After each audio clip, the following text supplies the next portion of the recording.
A test that could revolutionize cancer detection and treatment through blood draws was found by accident. What started as a way to help find abnormalities in fetuses through blood tests instead of invasive amniocentesis actually helped detect cancers in mothers. Now doctors in Oklahoma are part of the study to see how effective this test can be for everyone. I'm just going to kind of feel around here. Multi-cancer early detection tests use a simple blood draw to detect more than 50 types of cancers and where it could be in the body.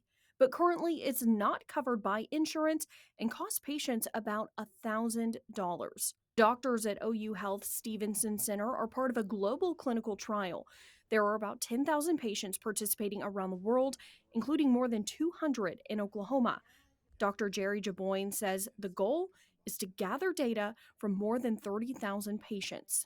It's one of those few tests where it keeps getting better with the more data that it gets. So being able to add another 20, 25,000 patients, especially the people of Native American backgrounds, different socioeconomic backgrounds, different racial backgrounds, expands the value of the test. Jaboyne says the trial's detection rate is similar to cancer detection rates of colonoscopies and mammograms. The results of the trial could help lead to FDA approval and Medicare coverage.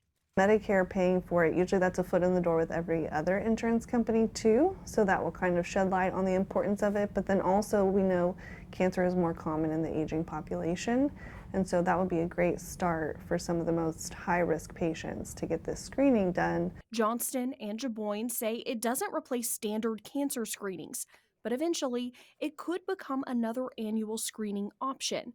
How quickly that could happen is questionable.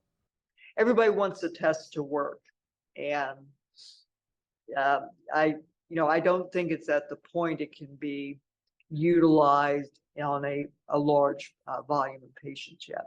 Dr. Diane Heaton is skeptical, especially calling it an early detection test, saying for some cancers to appear in blood cells, it would have to be in an advanced stage. What my concern is that we'll have a blood test and we'll miss the colonoscopies and mammograms and the tried and true surveillance. Dr. Jaboyne says he was also skeptical at first, but found through the trial, the more people who test, the more the test can find cancer signals.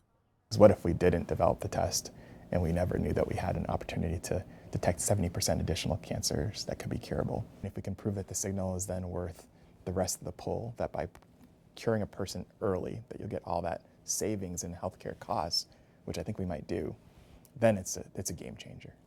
OU's trial wrapped this summer. Trials in the UK with thousands more patients is still going on right now. In part 2 of this story, we will look at how Oklahoma's Congress members could play a role in making this test more accessible. For Fox 25 News, I'm Jamison Kiefover.